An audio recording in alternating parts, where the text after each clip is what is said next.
Welcome to This Explainer. Okay, today we are unpacking a massive, kind of hidden global financial mechanism, and we're going to do it using a really simple, student-friendly analogy.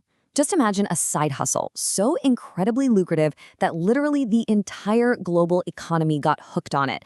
We're going to pull back the curtain on exactly how this whole thing works by looking at something called the yen carry trade. So let's just dive right into it. Let's start this mystery by asking a really important question. What is actually dictating these crazy volatile stocks and super high mortgage rates right now? Because, if you've been wondering why your mortgage rate just refuses to fall, or why the stock market randomly freaks out every few months, or why financial conditions still feel so tight even when everyone's talking about rate cuts, well, you might actually be looking in the wrong place. Naturally, you probably think the answer is the Federal Reserve in Washington, D.C., right? But the real origin of all this financial tension is actually the Japanese bond market. I know. Japanese government bonds sound like the absolute most boring asset on planet Earth. But the reality is, Tokyo has been quietly holding the entire global financial system together for decades. Section 1. The Hidden Financial Duct Tape. How Japan Became the World's ATM. To really grasp why your local mortgage rate actually cares about what happens in Tokyo, we have to quickly look at Japan's economic journey. Rewind back to 1992. Japan's massive asset bubble burst. Real estate and equities totally collapsed, kicking off what everybody calls the lost decades. It was basically this 30-year pause with absolutely no real growth and no inflation. So what did their central bank do? Well, in 1999, they cut rates to zero. Then eventually, below zero. And when even that wasn't enough, by 2016, they brought out the heavy artillery. They introduced this thing called yield curve control. Now, it sounds super complex, but it basically just means the government literally superglued interest rates to the floor. They capped long-term bond yields whether the market liked it or not. And because domestic rates were stuck at essentially zero, Japanese investors, think massive pension funds and life insurers, they had absolutely no way to make a return at home. None. So they had no choice but to take their cash and go on a massive global shopping spree. Japan basically became the world's ATM. Moving on to Section 2, Bob's Free Money Cheat Code, the ultimate side hustle, scaled globally.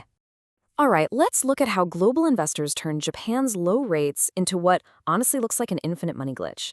Let's imagine a college student, and we'll call him Bob. Bob discovers the ultimate side hustle. He borrows money using a 0% introductory credit card and puts that cash straight into a high-yield savings account paying 4%. He does absolutely nothing else and just pockets that difference. Guys, this is the exact mechanism of the yen carry trade.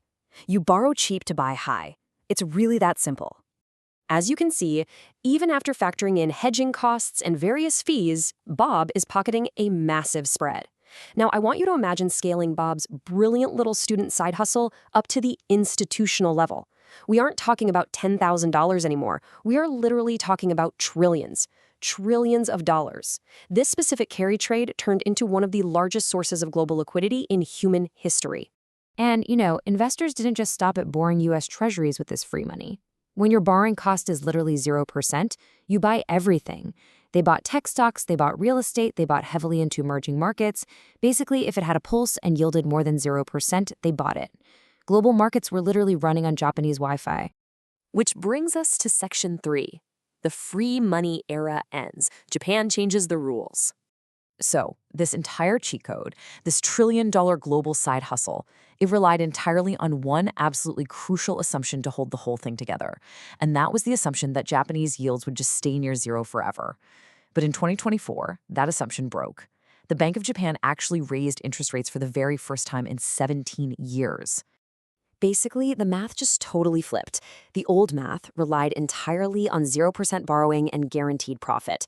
But under the new math, Japanese yields rise, borrowing in yen becomes expensive, and hedging against that currency risk becomes incredibly expensive too.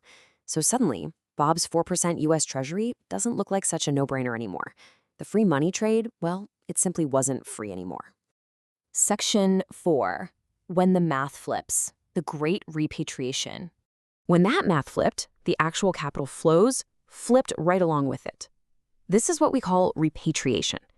All that money, those literal trillions of dollars that flowed out of Japan for decades to fund tech stocks and global real estate, suddenly started getting sucked right back into Japan. Investors woke up to the very uncomfortable truth that their absolute cheapest source of global liquidity was just gone. And man, the market's realization of this was not some slow, gentle awakening. It was a violent freakout. Right after the rate hike decision, the S&P 500 dropped 6%. Japan's Nikkei 225 plummeted over 12% in a single day. I mean, that marked its worst drop since 1987. It was a massive, flashing red signal to the entire world that the era of free money was officially closed for business.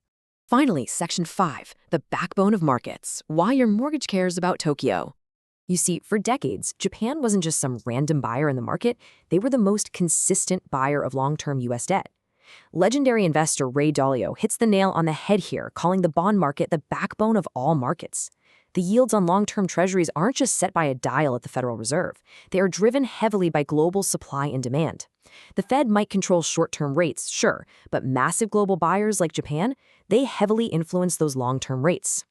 And because Japan was literally this massive absorption machine for U.S. debt, their sudden absence creates a really terrifying domino effect.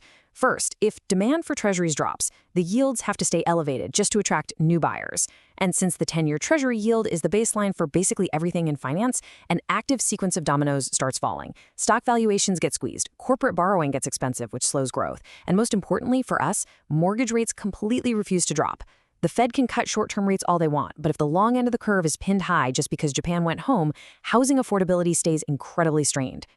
So when this ultimate global side hustle finally unwinds, the cost of money changes for absolutely everyone. Liquidity tightens up, and the very foundation of the bond market shifts under our feet. Which really leaves us staring at one absolutely terrifying question. As the U.S. just continues to run trillion-dollar annual deficits, if Japan stops buying our debt, who exactly is going to step in?